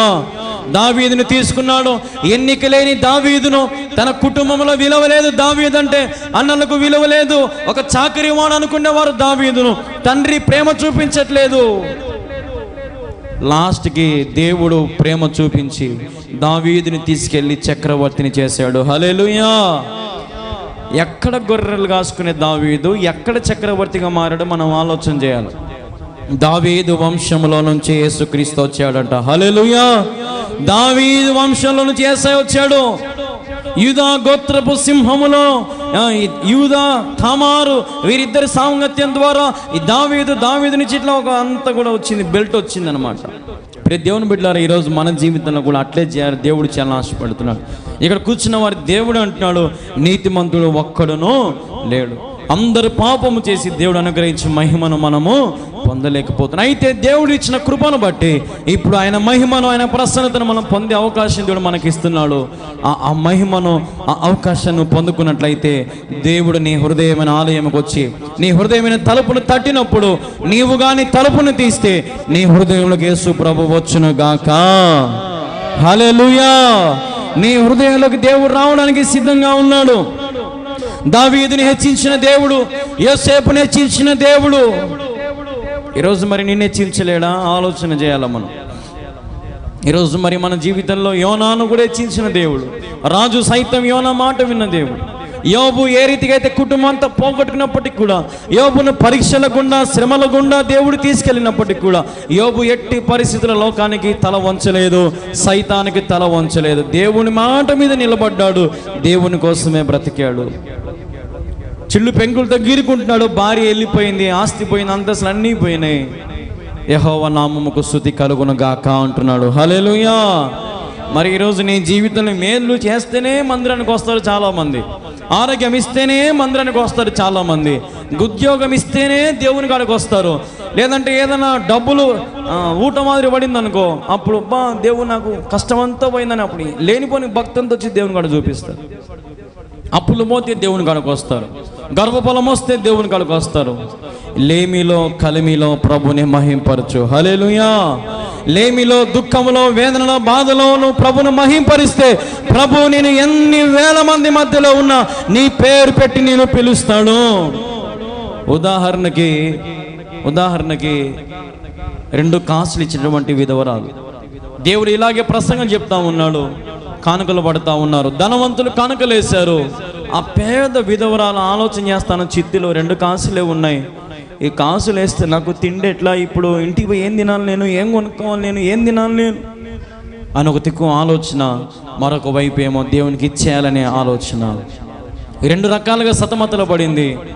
అటు తిరిగి లాస్ట్కి నాకున్నా లేకపోయినా నా చిత్తెలోని డబ్బు ఏసైకి ఇచ్చేస్తానని చెప్పి ఏసైకి తన చిత్త 2 కాసులు తీసి ఆ కానుక డబ్బాలో వేసేసింది. అంతమంది కానుకలు దేవుడు గమనించాడు లేదు తెలియదు, కానీ ఆమె వేసిన కానుకను దేవుడు గమనించి మీ అందరికంటే ఈ పేద విధవరాలు వేసినటువంటి 2 కాసులు చాలా గొప్పవి. హల్లెలూయా. ఇప్పుడు చెప్పండి, ఎంత గొప్పవాడు దేవుడు. మనం కానికిట్ట బట్టి ఇట్టేస్తాం, అది ఎవరు చూసినారు? ఇప్పుడు దేవుడు చూస్తాడు. కొంతమంది యాక్షన్ చేస్తారు డబ్బులు లేకున్నా కానీ అట్లా అంటారు, యాక్షన్ కదా, అది ఎవరు చూస్తారు? దేవుడు చూస్తాడు. కొంతమంది అంత ఉన్నా, ఎంత డబ్బు ఉన్నా, ఎంత భూమి ఉన్నా ఇంకా 5, 10, 20 కానీ కదా, దేవునికి ఇచ్చిన దాంతో 10% తీసి ప్రభుకి ఇచ్చే అలవాటు నీకుందా? మామూలుగా పాత నిబంధన కాలం అయితే 20% ఇవ్వాలి మనం, 20% అయితే ఏడ ఇచ్చారో ఇయ్యరని చెప్పి దేవుడు కూడా మనకు కొంచెం డిస్కౌంట్ ఇచ్చి 10% ఇవ్వమంటున్నాడు దేవుడు. మరి ఈరోజు 10% మనం నమ్మకంగా ఇస్తున్నావా? నీకు 10 ఎకరాల భూమి ఉంటే 10 ఎకరాలను పండించే పంట 9 ఎకరాలే నీది, 1 ఎకరా ఎవరిది? దేవునిది. నీకు 10,000 జీతం అనుకో, నెలకు 1000 ఎవరిది? దేవునిది. మనమా లాస్ట్ పెడతాం దేవునికి, ముందు 1000 కరెంటు బిల్లు, 1000 పాల బిల్లు, 1000 ఇంటి వాడగా, 1000 అవి లాస్ట్కి 1000 ఉంటుంది మన కాడ. ఈ 1000 ఇప్పుడు ఏసైకి ఇచ్చే నేనేం తినాలా? ఈ 1000 ఇప్పుడు ఏసైకి ఇస్తే నా పిల్లలకి భవిష్యత్తు ఏంది? వాళ్ళ మధ్యలో చాక్లెట్ అడుగుతాడు, బిస్కెట్ అడుగుతాడు. ఓయమ్మ రోజు మా కొడుకులకి పొద్దున ఒక 10, మధ్యాహ్నం ఒక 10, రాత్రి ఒక 10 ఇవ్వాలన్నా కదా. మరి దేవునికి ఏమి ఇస్తున్నావు? వారానికి 10, వారానికి 20, వారానికి 50. 10% లేదు, అరపన లేదు. ఆలోచన చేయాలి. అసలు వాస్తవం చెప్పాలంటే దేవుడు ఏకంగా ఆ కింద వచ్చిన ఒక మాట ఉంటుంది, అక్కడనే ఆస్తిలో భాగం ఏమంటాడు దేవుడు తెలుసా? ఏమంటాడు ఆయన? మీ ఆస్తిలో నాకు భాగం ఇచ్చి నన్ను గణపరచుడి. హల్లెలూయా. ఓయేమో ఇంకా భాగం ఏమంటే ఇంక ఈ చర్చి కూడా రారేమో. ఓయేమో కళ్యాణ్ బాబు భాగం ఏమంటాడు? అడుగుతాడు కళ్యాణ్ బాబు. సత్యం ప్రకటిస్తున్నాం మేము.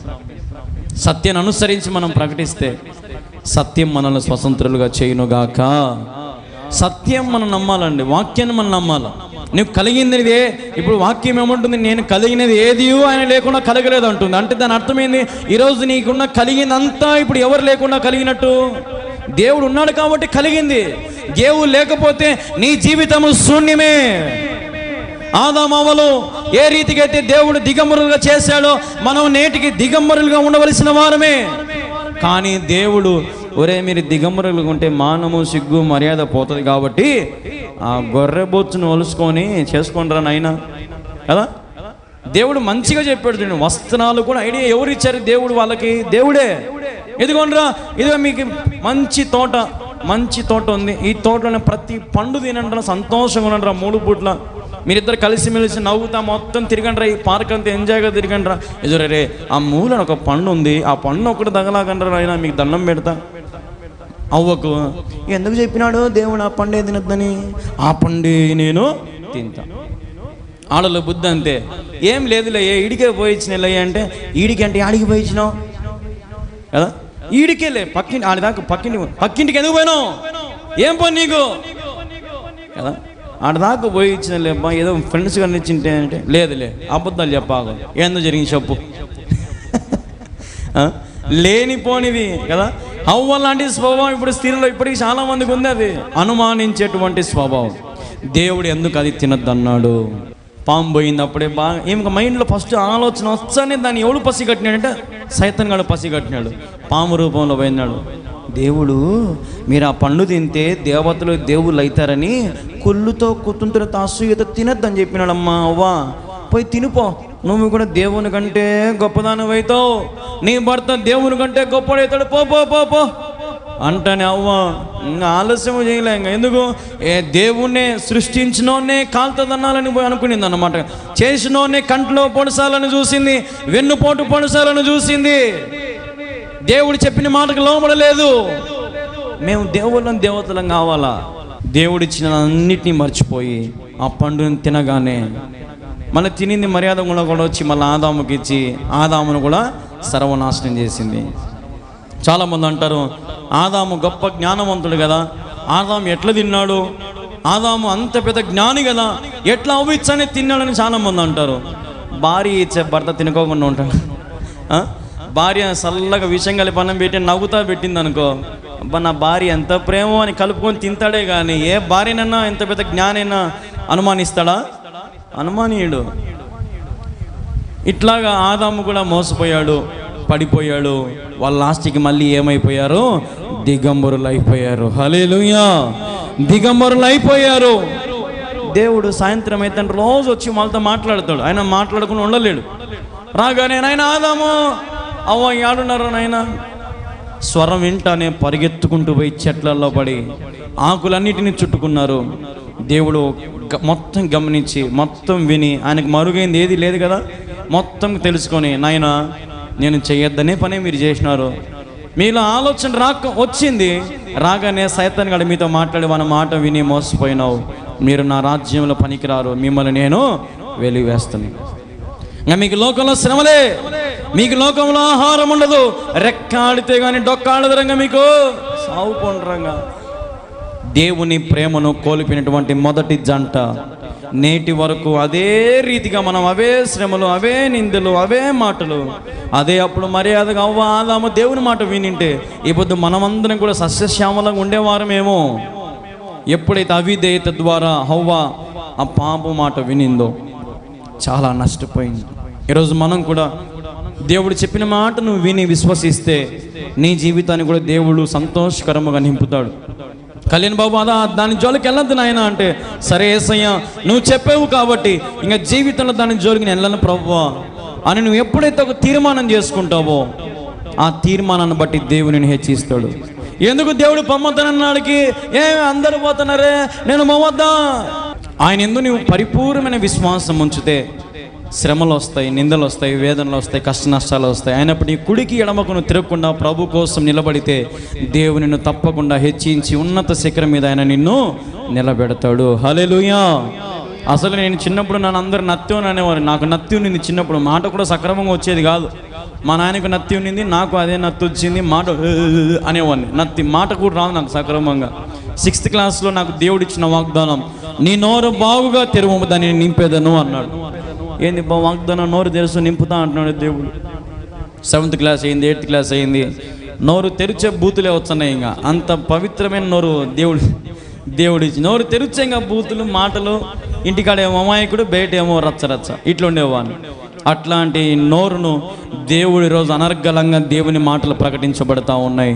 నిజంగా అయోగ్యుడను అభాగ్యుడను అర్హత లేని నన్ను దేవుడు బలహీనటువంటి సమయాన్ని బలపరిచి దేవుడు నాకు బలమనిచ్చి ఈరోజు నా నోరు, నా దేహము, నా నిలువెల్ల దేవునికి మహిమకరంగా దేవుడు వాడుకుంటున్నాడు. అందుని బట్టి దేవునికి మహిమ, ఘనత, ప్రభావములు కలుగును గాక.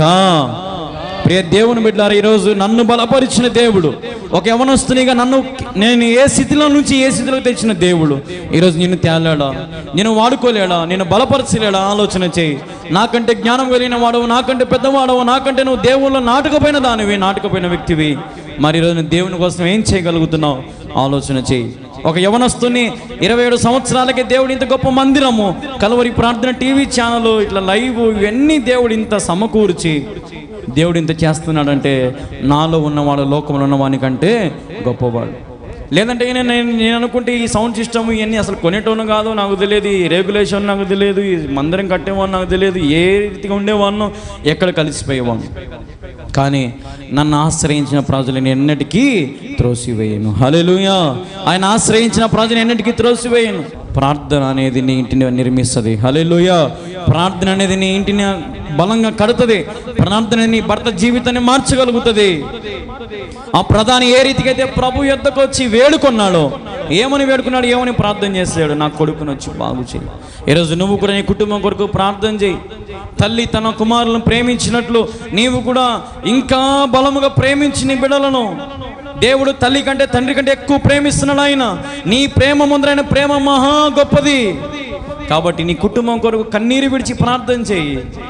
ఎందుకు సంఘాలలో ఎక్కువ స్త్రీలే వస్తారంటే, స్త్రీలు దేవుని చేత బలమైనటువంటి వారు, చాలా బలాఢ్యులు, విశ్వాసములు గొప్పవారు. మీరు ప్రార్థన చేస్తే ఏమైనా జరుగుతాయి. కానీ మీరు ప్రార్థన కంటే మధ్యలో కొన్ని చిన్న చిన్న వ్యవహారాలు చేసి పడిపోతారు. ఏంటంటే వ్యవహారాలు, అదో ఆ యొక్క చీర చూడు ఎంత బాగుందో, అమ్మ ఆ యొక్క నగలు చూడు ఎంత బాగున్నాయో, అమ్మ చూడు అవో చూడు, అట్టంటనే ఇట్టంటనే, అదో ఆ అమ్మ వచ్చి కూర్చుంది నా పక్కన, నాకు నచ్చలే పొద్దు ప్రార్థనలో. ఏమ్మా వందనాలు చెప్పుకోండి అమ్మా ఒకరొకరంటే, ఈ వల్ల ఆమెకు చెప్పదు వందనాలు. ఎందుకు? ఈ వల్ల ఉండేది ఎవరు? శత్రువు అనమాట. ఈ వల్ల ఆమెకే చెప్తుంది ఇట్ట. అందుకు మనం జీవితంలో పడిపోతున్నాం. ఐక్యత, సహవాసం, సంఘంలో బలపడండి. 10 మందిని ప్రేమించండి, 10 రకాలుగా వారికి సహకారి నిలబడండి, దేవుని మాటలు ప్రకటించండి.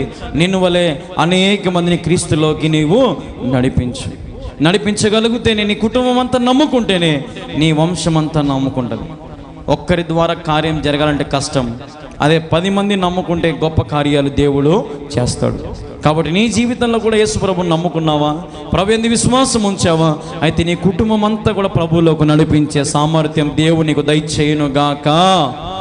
నీ కుటుంబం అంతా ప్రభువుని ఆశ్రయిస్తే ఏ మేలులు కొదువై మీకు ఉండవు. మేలులు జరుగుటకై సమస్తము సమకూర్చి జరిగించేవాడు మన దేవుడు. హల్లెలూయా. మేలులు చేసే దేవుడు మన దేవుడు. కాబట్టి ప్రియ దేవుని బిడ్డలారా, చాలా రకాలుగా మనం వాక్యంలోకి వెళ్ళిపోయాం. ఎన్నో మాటలు మనం విన్నాం, అనేకమైన వ్యక్తుల గురించి మనం గమనించాం. కాబట్టి సత్యాన్ని గ్రహించండి, సత్యమైనటువంటి మార్గంలో మీరు ముందుకు వెళ్ళండి. సత్యాన్ని నమ్ముకున్న ప్రజలు ఎన్నటికీ పడిపోయినట్టు చరిత్రలో లేదు. ఈ వాక్యాన్ని నమ్మినటువంటి ప్రజలు చరిత్రలో పడిపోయినట్టు ఎక్కడ లేదు. దేవుడు వారికి ఆహారం ఇస్తాడు, దేవుడు వారికి జీవముని ఇస్తాడు, దేవుడు వారికి ఆరోగ్యం ఇస్తాడు, దేవుడు వారికి శక్తిని ఇస్తాడు, దేవుడు వారికి నీడని ఇస్తాడు, పేరుని ఇస్తాడు, ప్రఖ్యాతిని ఇస్తాడు. ఈ కల్లూరు గ్రామంలో చేసే సేవ మా వినండి ఒకసారి.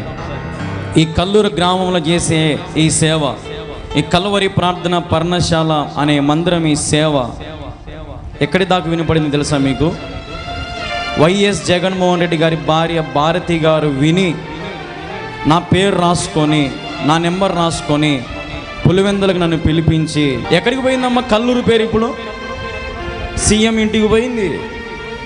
కల్లూరు కళ్యాణ్ బాబు, పాస్టర్ కళ్యాణ్ బాబు అనే వ్యక్తి ఉంటాడు, ఆ వ్యక్తిని పిలిపించండి, మా తరపున 1 లక్ష రూపాయలు అతనికి ఇవ్వండి, మందిరం కడతా ఉన్నాడంటే యవనస్తుడు. చూడండి, ఎన్నిక లేని వారం కానీ దేవుడు మనల్ని బలపరచగలరు. రాజులు సైతం మనకు నమస్కరించే రోజు రాబోతా ఉంది. హల్లెలూయా. ఇది హెచ్చుతో చెప్పుకునే విషయం కాదు, దేవుడు చేసిన ఘనత, దేవుడు చేసినటువంటి కృప. కొంతమంది అన్నారు, నాయనా నువ్వు వాటన్నీ మైకులో చెప్తుంటే చాలామంది కుళ్ళుకుంటున్నారు నాయన, కుళ్ళుకుంటున్నారు నాయన. కుళ్ళుకుంటే వాని కడిపే కుళ్ళిపోయేది, నాకేమవుతుంది? నాకేం కాదు కదా. కుళ్ళుకుంటే వాని కడిపే కుళ్ళిపోయేది, వాడే నాశనం అయ్యేది, వాడే దిక్కులేని వాడుగా అయిపోతాడు. కానీ ఎవరైతే ప్రేమించి సంఘాన్ని బలపరుస్తాడో వారిని దేవుడు కూడా దీవిస్తాడు, ఆశీర్వదిస్తాడు. ప్రియ దేవుని బిడ్డలారా, మనం చేసే సేవ యథార్థమైన సేవ అయితే, మనం దేవుని నమ్మకంగా ఆనుకొని ఉంటే, దేవుడు ఆకాశవాకిలు తెరిచి పట్టది జాలంతో విస్తారమైన దీవెనలు ఆయన కుమ్మరిస్తాడు. హల్లెలూయా. నేను అనుకున్నాను, నిజంగా ఆమె ఫోన్ చేసి అంత చేసేసరికి నేను ఆయనకు థ్యాంక్స్ చెప్పిన, ఇక్కడ ఉండే ఆయనకు నాకు డబ్బులు థ్యాంక్స్ చెప్తే, థ్యాంక్స్ చెప్పాల్సి నాకు కాదు, ఇలా మేడంకు చెప్పు అన్నాడు. మాట్లాడతావా అన్నాడు. ఓయమ్మ వద్దులే సార్, నేనేం మాట్లాడలేనులే, చాలా థ్యాంక్స్ సార్ అని. నేను అప్పుడే మనసులో అనుకున్నాను, ఏమనుకున్నానంటే, ఏమో దేవుడు ఒకవేళ వారితోనే స్లాప్ వేపిస్తాడేమో. హల్లెలూయా. ఏమో దేవుడు ఎవరినొకరిని ప్రేరేపించి దేవుడు లేపుతాడేమో. మనం ఎదురు చూడాలి, సమయం వచ్చేంత వరకు ఎదురు చూడాలి. మనుషులు కట్టే మందిరం కాదు ఇది, మనుషులు అనుకుంటే ఇప్పుడు ఇల్లే కట్టుకోలేకపోతున్నాం కదా సక్రమంగా. ఇప్పుడు ఇల్లు కట్టుకోనికే ఎన్నో రకాల ఆలోచన, డబ్బు లేదు, ఆడప్పు తెచ్చి ఈ అప్పు తెచ్చి అవి చేసి ఇవి చేసి. కానీ దేవుని ఇల్లు కట్టాలంటే ఎంత తెచ్చినా సరిపోదు. దేవుని మందిరంలో ఎంతో కట్టాలనుకుంటాం, ఎంతో చేయాలనుకుంటాం, కానీ మన వల్ల కాదు. అది దేవుని ప్రణాళిక వలనే జరుగుతుంది. హల్లెలూయా, హల్లెలూయా. కాబట్టి మీరు నేను మనం చేసే ప్రార్థన కొన్ని వేల మందికి వెలుగుగా ఉంది. కొన్ని వేల మంది చీకటిలో వారు రక్షించబడుతున్నారు. కలువరి ప్రార్థన టీవీలో చూసేవారు, యూట్యూబ్లో వీక్షించేవారు, ఫేస్బుక్లో వీక్షించేవారు, యాప్లో వీక్షించేవారు. ఇన్ని రకాలుగా సత్యమైన సువార్త మన కల్లూరు నుంచి ప్రకటించబడుతూ ఉందంటే ఎంత గొప్ప ధన్యత ఈ ఊరికి దేవుడు ఇచ్చాడు. ఆలోచించండి. ఎక్కడుండే కడప, ఎక్కడుండే కల్లూరుకి దేవుడు పంపించి మీ కొరకై దేవుడు ఈ పర్ణశాల నిర్మిస్తున్నాడు. ఆ కాలంలో నోవా ఏ రీతికి అయితే పడవ నిర్మించాడో, ఈ పడవకి ఎక్కిన ప్రజలు ఎవరు కూడా ఈ సముద్రానికి పాలవరు, దేవుని ఉగ్రతకు పాలవరు, అందరూ ఓడలోకి ఎక్కండి అని 120 సంవత్సరాలు మొత్తుకొని చెప్పాడు నోవా. కానీ ఎవ్వరు కూడా నోవా మాట ఖాతరు చేయలేదు, లెక్క చేయలేదు. ఈరోజు నా పరిస్థితి కూడా అంతే. 4 సంవత్సరం సేవ కాబోతుంది. ఇంక ఫిబ్రవరి 11 4 సంవత్సరం. ప్రతిరోజు మైకి పెట్టి ప్రతిరోజు ఎంత సువార్త చెప్పినా ప్రజలలో ఇంకా కొద్ది మందికి చలనమే లేదు. చేసుకుంటాను, యాడుంటాడు, పోతాడు, ఉంటాడా, ఎవరు పోతున్నారు, పోవాకండి, మనకు లేదా, ఆడలేదా, ఈడలేదా. ఓ అబ్బా, ఇన్ని మాటలు, ఎంత కథలు. ఒరే నోవాహు పడవ ఎక్కండి నాయన, మీకు బాగుంటారు, లక్షణంగా ఉంటారా, మీకు సత్యమైన సువార్త, సత్యమైనటువంటి ఆరాధన, శక్తివంతమైనటువంటి బలమైనటువంటి సన్నిధిని అనుభవిస్తారు నాయన. దేవుని నిలయం ఇక్కడ ఉంది, ఆయన పరలోకపు గవి ఇదేరా నాయన అని ఎంత మొత్తుకొని చెప్పినా కానీ ప్రజలు ఈ రోజున నమ్మకము ఉంచడం లేదు. కాబట్టి సమయం వచ్చినప్పుడు ప్రళయం వస్తుంది. ప్రళయం వచ్చినప్పుడు ఓడలో ఉన్న ప్రజలందరూ క్షేమముగా ఉంటారు. ఓడ దాటిన ప్రజలందరూ కూడా నశించి కృషించి పాలైపోతారు. నోవాహుని అందరూ అడిగింటారు నాకు తెలిసి. సముద్రం వచ్చినప్పుడు, ఏ నోవా నేను రా, మీ చిన్న ఆయన రే, నోవా నేను రే, మీ మామ అంటారే నోవా అంటే. అప్పుడు గడ ఎవరు వేసినారు? గడ వేసేసినాడు గడ. ఆ గడని ఎవరు తీయలేరు. ఇంకా నోవాహుకేమో జాలి కలిగిండొచ్చు, కానీ గడ తీసే అధికారం నోవాహుకు లేదు.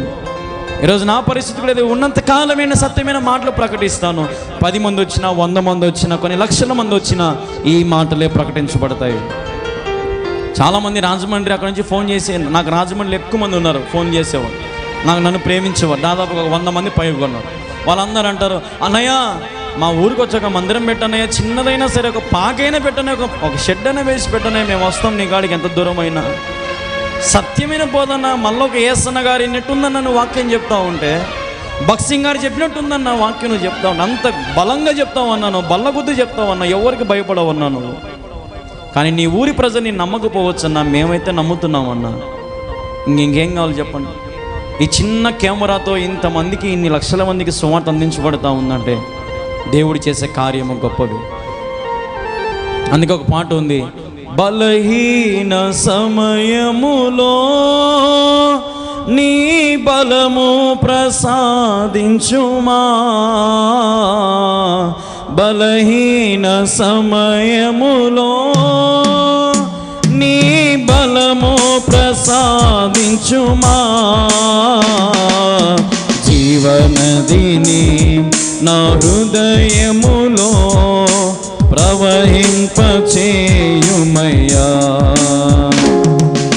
జీవనదిని నా హృదయములో ప్రవహింపచేయుమయ్యా.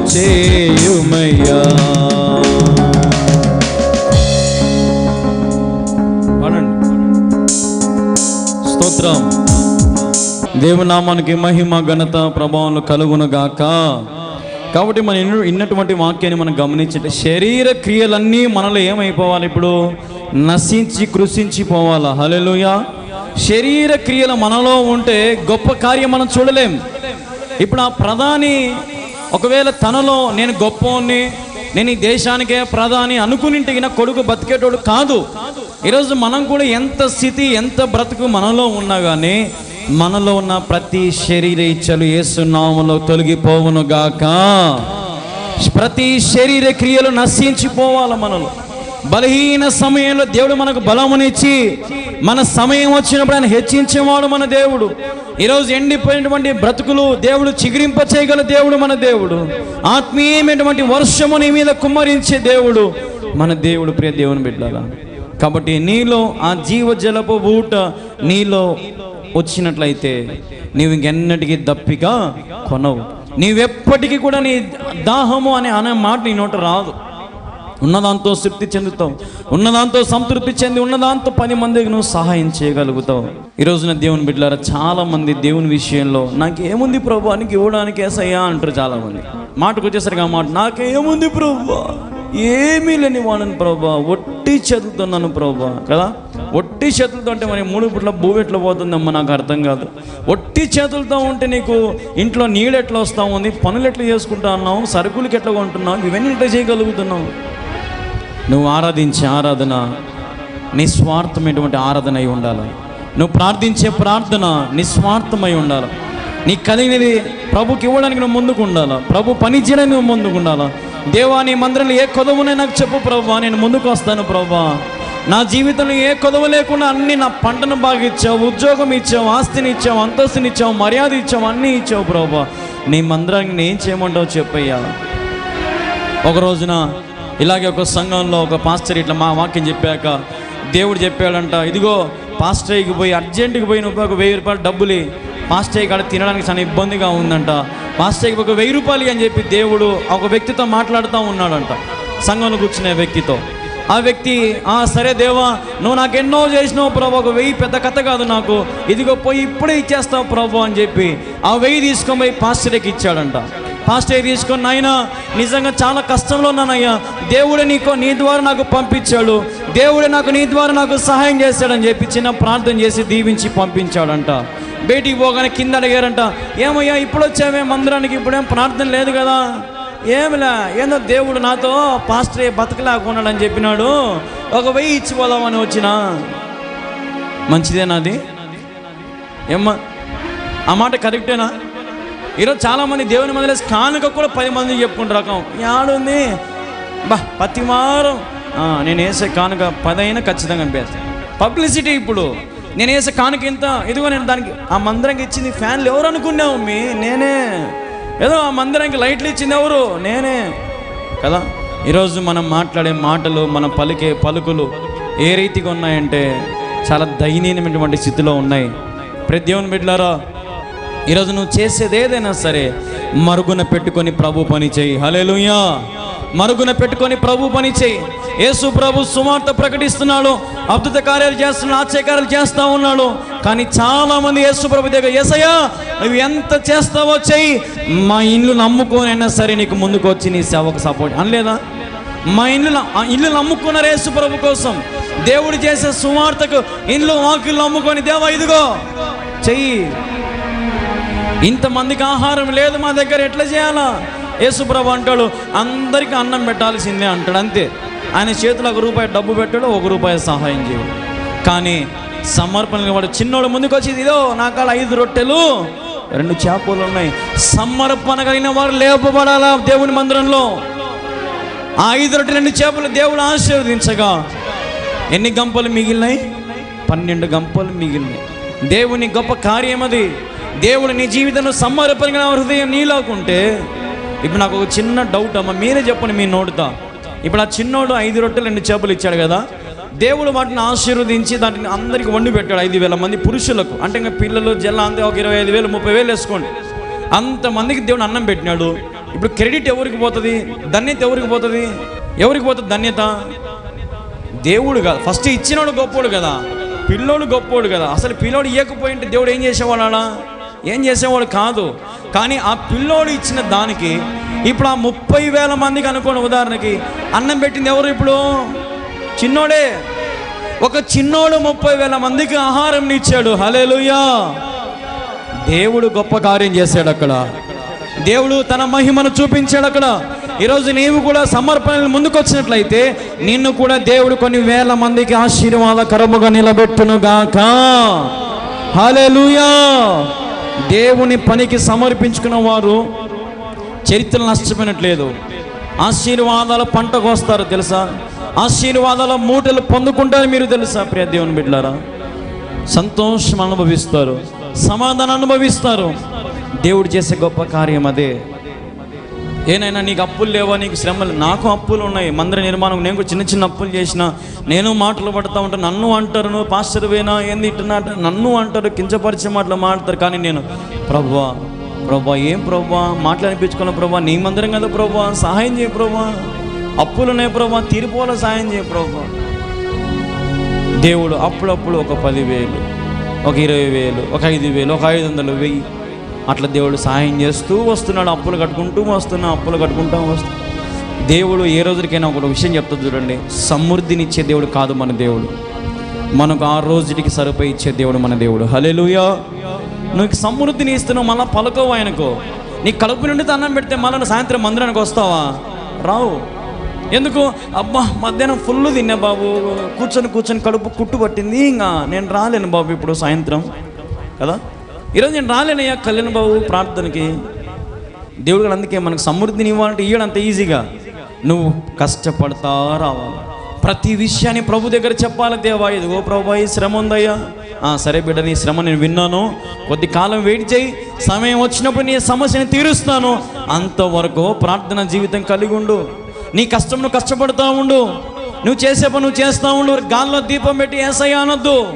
ఆ గాల్లో దీపం పెట్టినప్పుడు చేతులు అడ్డం పెట్టాల్సిన బాధ్యత మనదే. నాకు నిన్నటి దినం ఒక వారం కిందట ఒక పాస్టర్ నాకు ఫోన్ చేశాడు.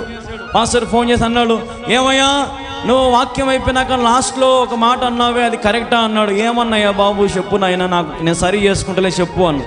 అది కాదు, దేవుని మందిరానికి డబ్బులు అడుగుతా ఉన్నావే తప్పు కదా, దేవుని మందిరానికి దేవుడు మీకు ప్రేరేపిస్తే సహాయం చేయండి అని అంటున్నావు కదా, తప్పు కదా.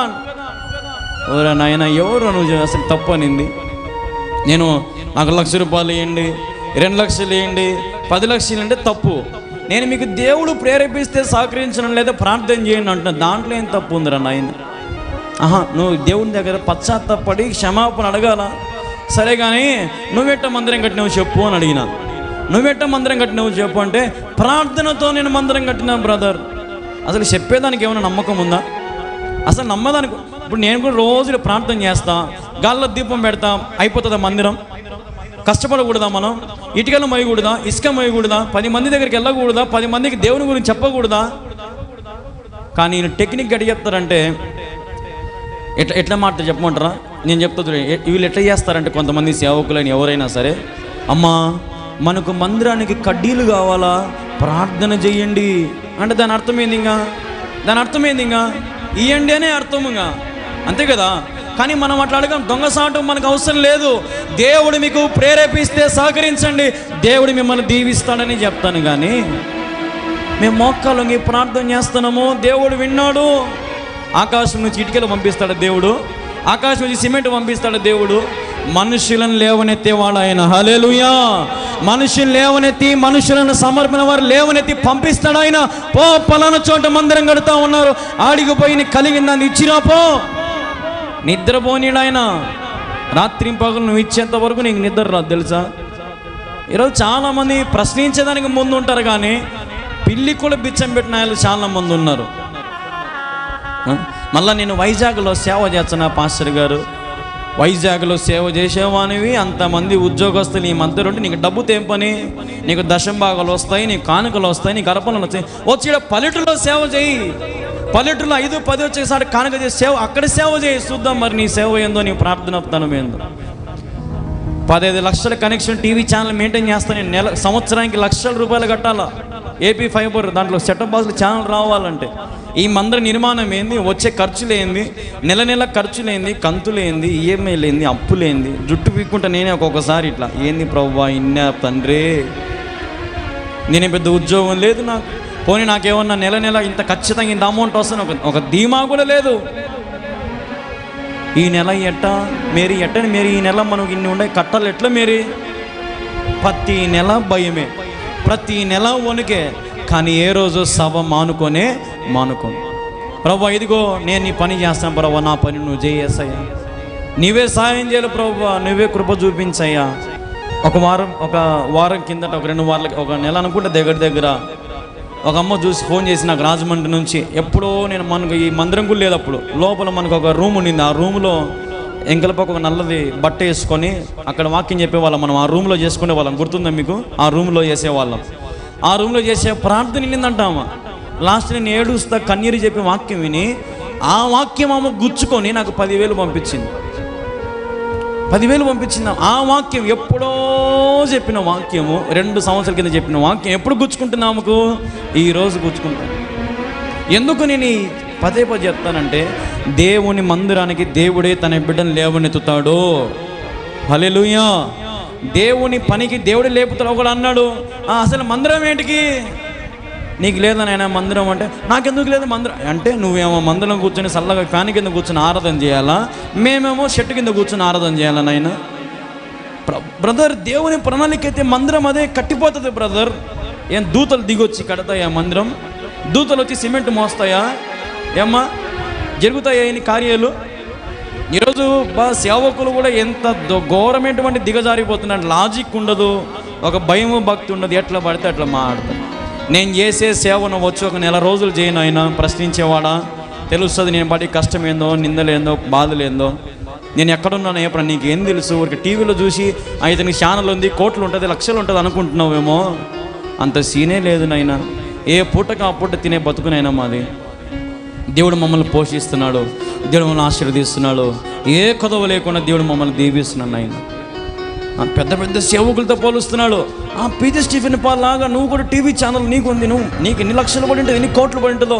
నాయన నాకు లక్షల కోట్లు మొక్కమే చూడలేదురా తండ్రి, నా అకౌంట్ కూడా చూపించారా తండ్రి, చూద్దురారా నాయన. మొత్తం పంపించిన అతనికి, ప్రతిదీ పంపించిన. ఎంత కామెడీగా మాట్లాడే వాళ్ళు ఉంటారంటే అండి, ఫోన్లు చేసి అర్ధరాత్రులు ఉదయాలు ఎప్పుడంటే అప్పుడు. మీరేమో చల్లగా హ్యాపీగా పనుకో ఉంటారు, కానీ కష్ట నష్టాలని నాకే.